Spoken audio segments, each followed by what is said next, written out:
Casanesa and herzlich willkommen to our podcast Reduce, Reuse, Rethink Sustainability in Rwanda and Germany, where we talk about challenges and solutions of sustainable cities and communities, intercultural exchange, and other interesting things.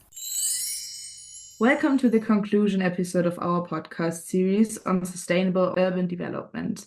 I'm Luisa. And I'm Dede. Throughout this journey, we have explored various initiatives, shared cultural experiences, and learned from efforts of both Rwanda and Germany in advancing towards Sustainable Development Goal 11. And today we will reflect on our key learnings, share our impressions, and discuss how we can continue to engage in promoting sustainable cities and communities. So let's start with a recap of the initiatives we explored. What stood out to you, Dede? For our Rwandan participant, discovering the concept of Zolavi or solidarity-based agriculture in Germany was truly an eye-opener. This initiative emphasized local and community-supported agriculture, fostering a strong connection between consumers and farmers. In Rwanda, we do have a quite similar way of agriculture where farmers in a certain district or region cultivate the same crop and sell to the market for massive production of the crop. However, it's because it's different because it doesn't foster a connection between consumers and farmers. How about the German participant? I think for us, getting in touch with the farmer directly again is in Germany a kind of new revolution of being more sustainable in cities and in the country. And sustainability is a really big topic at the moment everywhere. For example, also in my university, where we have also some research in. But I think for the Germans, what stood out to us the most in Rwanda was, I think, the practice of the Car-Free Day and Umuganda, where we particularly inspiring for the whole group, I think. So yeah, for you listeners, the Car-Free Day again promotes sustainable transportation. So it reduces emissions, while Umuganda is a national community service day, reinforcing the importance of collective effort in maintaining public spaces and infrastructure. Yeah, that is correct. Louisa, there was some difference that stood out. What culture shocks or difference did you notice? So one notable difference was the communal approach to problem solving in Rwanda versus the more individualistic approach that I seen in Germany, for example. I don't know if you remember, Dede, we had this situation conflict in our group with different perspectives because of our culture. Yeah, I remember. We had a conflict between two members and our approach to the problem solving was completely different. In Rwanda, we do it in a community, like in a society, maybe in a group. Yeah, we have a problem, I have a problem with someone, and then we sit around and talk about it, and everyone gets to voice out what they think of the problem and how to solve it in a more general way. And from what I have observed from the German, it's one-on-one. I have a problem with someone, I have to talk to them about it, and we resolve the problem between us. But from me, there is the pros and cons of the community problem solving, because it's my issue is not understood by all. And imagine if the majority of the people in this community doesn't support me, so really difficult for the one having the problem. I think it will be good for a one-on-one in that case. What do you think about it? Yes, I think so too. I think, like you said it, there are pros and cons for both approaches. Like, for example, if you solve the problem, just the two of you, it's maybe for some people who are maybe a little bit more introverted, solve the problem with the person they had the problem with. If it's a one-on-one problem, I think it's also best to firstly do it maybe the two of you, or if you don't want to be just the two of you, one person is coming into the conversation, have a talk between two and then a neutral person sitting next to it. But I also see that in a group, everyone can have their own ideas and help to solve the problem in a community-based level, and everyone is on the same page in the conflict that is happening, and also can adjust okay, there's a conflict, maybe I also for my life solve it differently, and you can learn more from each other because it's publicly raise the problem. So I think despite all the differences that we always found common ground in the importance of communication and the potential for cross-cultural learning to enhance a good group work in our team. And that is what we take for the future. I think that everyone can address problems or difficulties in the group, and we as a group, we will reflect on every point raised. So that really made, I think, us as a team and as a group stronger moving forward for long distance contact between us, like just having it online, knowing how groups work. I think it was a really good experience. Yeah, absolutely. Yeah. As we spoke a lot about sustainable practices, now we also want to make a small recap again why it is important to raise awareness on the topic in climate change and justice. So today, we are also tackling the increasing frequency of natural disasters that are affecting our planet and the role of man-made climate change in this phenomenon. Yeah, true, that's right, Dede. Because droughts and floods and tornadoes are becoming a part of our everyday lives, wherever we see them on TV or experience them firsthand. One of the major drivers behind the natural disasters is man-made climate change for sure. And while the effects are felt globally, they are particularly devastating on the African continent, I think. Yeah, really, it's unfortunate reality that Africa is facing this difficult meteorological condition, and it's meeting with low resilience in many places, making the impact of climate change even more severe. And Louisa, do you remember our last year floods in Congo and Rwanda? Rwanda has experienced increased rainfall extremes. Rain seasons are becoming shorter and more intense, especially in the north and western province. And other effects are infrastructure damage, death, injury, landslides. Oh my God, it's a lot. And environmental degradation. Climate change has resulted in Rwanda experiencing current droughts and poverty of people. How about you, Riza? What happened more recently in your country, in your community? Yes, thanks for asking, Dede. So I think like in general, also there are a lot of droughts in the summer, for example, and they're getting more and longer, and especially for agriculture, it's a really big problem, like agricultural products and also the farmers to get their fruits ripe and also to water them, and there are special equipments like also new innovations to save more water, especially in these times. But still, like in really dry times in the year, the ground level is going down a lot because like the farmers take the water if it's not raining like from deep down. So that is like a general problem I see nearly every summer. But also like there's a more local disaster happened 2 years ago in a small village called Aweiler, where there's normally small river going through the village. But especially at one time, it was really raining a lot, and it rained so much, never recorded before, and also the situation was not detected right. The river really flooded a big piece of the city, and because it was so urgent and so quick, a lot of people couldn't flee from the location anymore. And a lot of people ended dying. A lot of like the whole city was destroyed and needed to really recover from this event. And this really happens more recently in a lot of cities. A week ago, I live in Bavaria now, and there were a lot of floods in the south of Bavaria. So I think it's like happening more often, and also it's breaking records in how often and how severe the problems are. So I think this issue is not just a scientific concern, but also a matter of justice.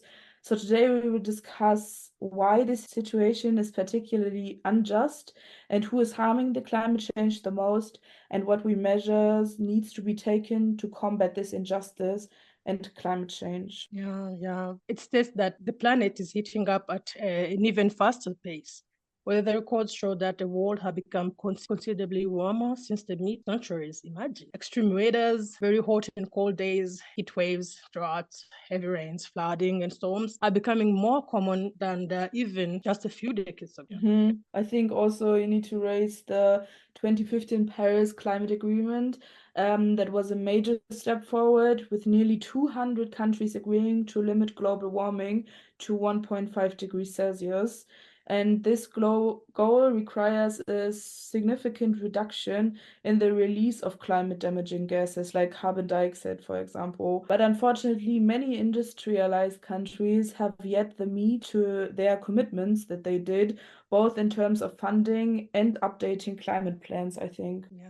Unfortunately, the global south already suffering the consequence of 1.2-degree increase in the Earth's temperature could also see worse impact if action isn't taken immediately. It's crucial to understand the causes of this crisis. Earth climate is influenced by factors like solar radiation and atmospheric gases. However, human activity, particularly industrialization, have accelerated climate change, leading to current crisis. Our emissions have altered the Earth's atmosphere, trapping more heat and changing weather patterns. The main actors are the industrialized countries in Asia, Europe, and North America. Yet, it's the people in the global south who are bearing the brunt consequences. In many parts of Africa, traditional agricultural practices are no longer viable. Extreme weather fluctuations are destroying harvests and causing starvation. I can give you like a local example, like an example from our own country. For Rwanda, we have like 3 agricultural seasons. Season 1 was from September and ends in February the following year.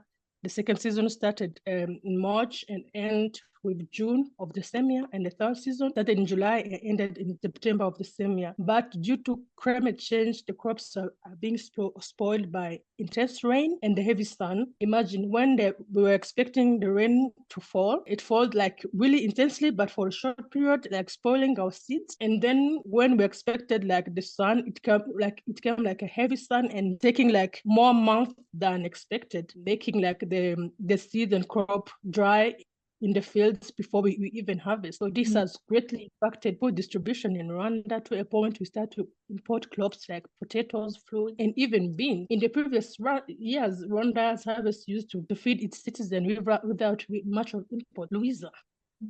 It's really a situation that touches my heart. So I feel like I want to know the situation in Germany regarding climate change in general. Yeah, I think like on the German side, like as we heard before, like the global north or like industrialized countries have a really big impact on climate change and on climate justice like this as well. So I don't know, I can give you an example. Germany ranks like 6th in the world in terms of per capita carbon emissions. So most greenhouse gases come from the building sector. It's around like 36%. And on the second place is the traffic sector with 26%. And notably, the traffic sector has failed to reduce its emissions over the past decades. For example, like you hear it everywhere, and every German knows that the car industry in Germany is really strong. Like for sure, it's also like beneficial as a workplace and also like financially for the economic sector. The car industry is really important and it is shifting to a more sustainable way, or there are new like innovations to reduce carbon emissions. For example, there are a lot of e-cars now, but I don't know, there are also plans, for example, for car-free inner cities in my hometown where I grew up. But I think it really needs to change that we have so many emissions in the traffic sector and have more public transport and have more bike lanes, for example, in cities to make the bike more attractive to use again. Yeah. Yeah, I think it's good that Germany is taking initiative to sustainable ways of doing things like through electric cars and bike-friendly cities. This highlights the need for systemic change in how we live and operate. This topic we are discussing provides a comprehensive look at these issues and offers practical steps that can be taken to address them. Some of these practical steps include supporting fair trade, reducing meat consumption. It's difficult, I know, but you can. It's a good start. Livestock farming, because livestock farming accelerates climate change, particularly cows, which produce 18% of the world greenhouse gases emission during digestion. In consumption, because in Rwanda, meat is somehow like a holy meal. We eat it for special occasions. It's not every day that you see Rwandan eat meat. So I think we should consider this concept of reducing meat. Yes, I think so too. I think like the problematic of eating animal products or consuming animal products is there. And I think also there are countries who set their goal on mass production, for example, Germany, are in place to take action and to reduce their consumption. So I think like people really need to understand how severe it is to consume a lot of animal products, because a lot more resources go in animal products than in plant-based products.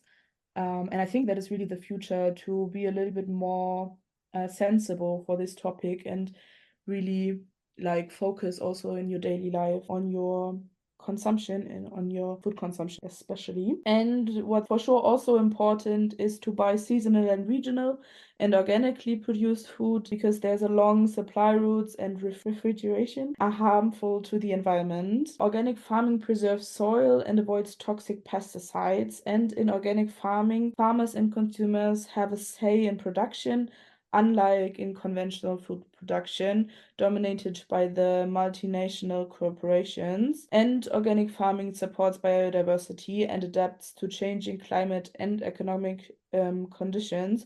That is, like you said before, Dede, also in the Solar V concept that we visited in Germany. Yes, that is something like the Solar V, I don't know, Dede, you mentioned before, also is a new form of food consumption or to grow food where you are cut off the capitalistic market or the whole food system. So you create your own local food system where you are directly to the supplier, and you can even join the supplier in farming and learn a lot about farming as well, and about plants and where they grow and how they grow. Because I think as a lot of Germans live in cities, we are really disconnected from how our food is growing and how our food is processed. And I think it's really a good way to get back in touch with your food and your vegetables and with nature again. And how is in Rwanda, Dede, for you? In Rwanda, it's a tricky situation to be in. Like Rwanda is a small country.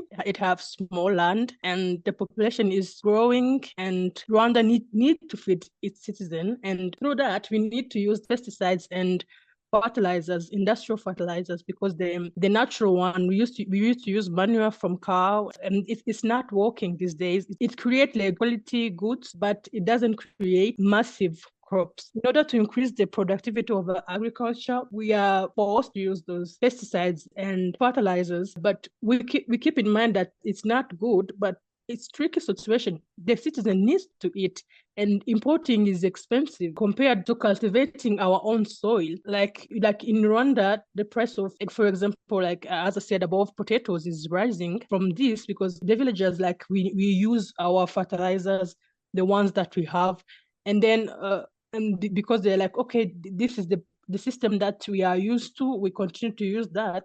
But it gives little product, like the amount of crops grown from there, it won't be able to feed even a city. So it's really difficult to tackle this situation. But the government of Rwanda is trying to process like natural fertilizers, trying to grow one crop per maybe a hectare, so that we can grow one crop at one place to increase the massive productivity in agriculture.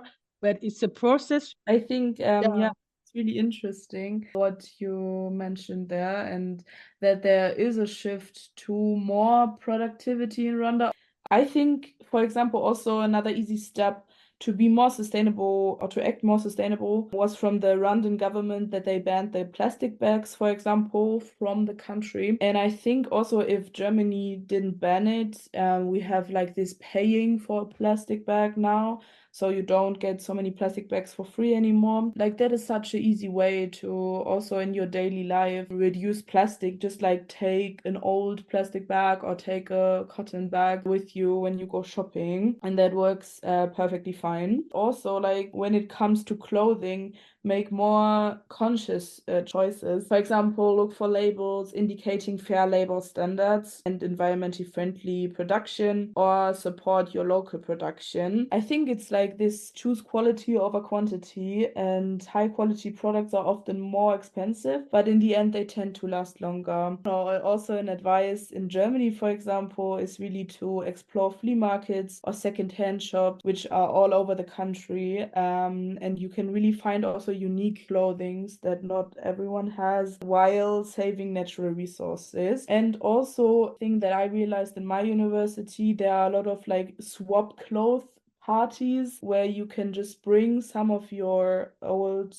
clothes that is still good and can like refresh your wardrobe by like taking other people's clothes that they donated there. And now, before we wrap up today's episode, we want to tell you about our network that we are part of. As Cardin and Greta explained in the first episode, we are young people from Rwanda and Germany interested in building bridges between our two countries and forming friendship and exchanging ideas. Our current project, Ejo-connect Germany, include a blog. You can read on our website cultural exchange programs like culture and language tandems, which are open to everyone, and upcycling initiative turning plastic bottle into decorative flower pots in Rwanda. Yes, young people from Rwanda and Germany are welcome to join our group. And if you have creativity, experience, knowledge, and ideas to share, and enjoy planning and implementing joint projects and having a general culture exchange, we are really the place for you and really happy to welcome you. Interested in participating or learning more about our culture exchange program, or maybe you have questions about the youth group, reach out to us. We are looking forward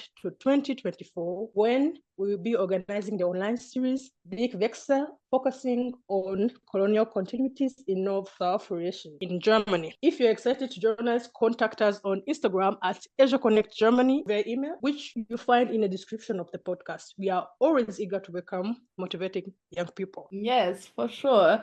And as we wrap up this series, we want to extend our heartfelt gratitude also to each other and every one of you who tuned in to listen to our podcast episode. Your engagement and support mean the world to us. And by listening, you've shown a commitment to learning and understanding the importance of sustainable urban development. We hope that through these episodes, we've been able to raise awareness and spread knowledge about the key issues surrounding SDG 11 and sustainable cities and communities. And more than just listening, we hope you've taken away some key learnings that can inspire you to start changing your perspective and taking action in your communities. Yeah, and on behalf of the entire podcast team, we want to say thank you once again for joining us on this journey. We also want to thank the people who made this possible, like our fellow project member sharing their impressions on the stay in Rwanda and Germany. Also, our partners from the Jumelage giving insight on their way, working and goals for the future of the partnership. We hope to see you actively engaged in making our cities and communities more sustainable. Until next time,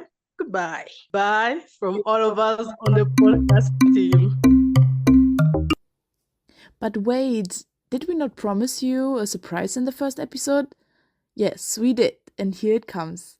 As we bring our podcast journey to a close, we've reflected on our shared experiences, the bonds we formed, and the growth we witnessed in each other.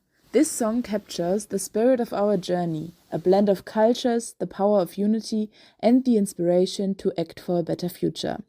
We hope it leaves you with the same sense of hope and connection that we felt throughout this adventure. Enjoy this final piece, and thank you so much for being a part of our story. Welcome to the end of our journey, where we've explored, learned, and seen. From Germany's green to Rwanda's plains, we've shared stories that will remain. Reflecting on initiatives we found, Malawi and Uganda on solid ground. Cultural shocks and climate change, topics that we couldn't arrange. Thank you for listening, for being here, for joining us without any fear. Together we've journeyed, learned, and grown. But now it's time to bid farewell. As we wrap up for every soul who tuned in with open ears to learn about the world and its fears. The Paris Agreement we've discussed, and the need for action we thrust into the spotlight for all to see. The urgency of sustainability. Ejo-connect, our beacon bright for intercultural exchange day and night. We invite you to join, to learn and share, to make the world a bit more fair. Thank you for listening, for being here, for joining us without any fear. Together we've journeyed, learned and grown, but now it's time to bid farewell.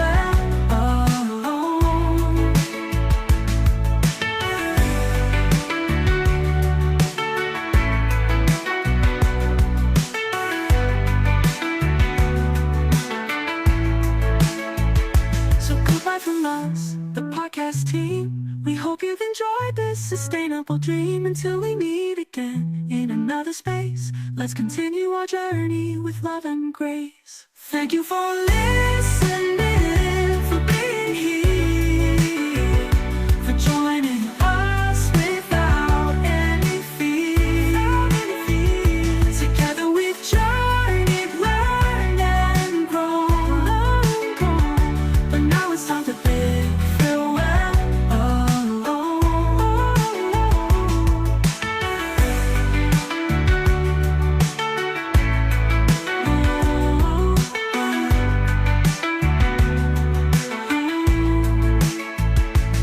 So goodbye from us, the podcast team.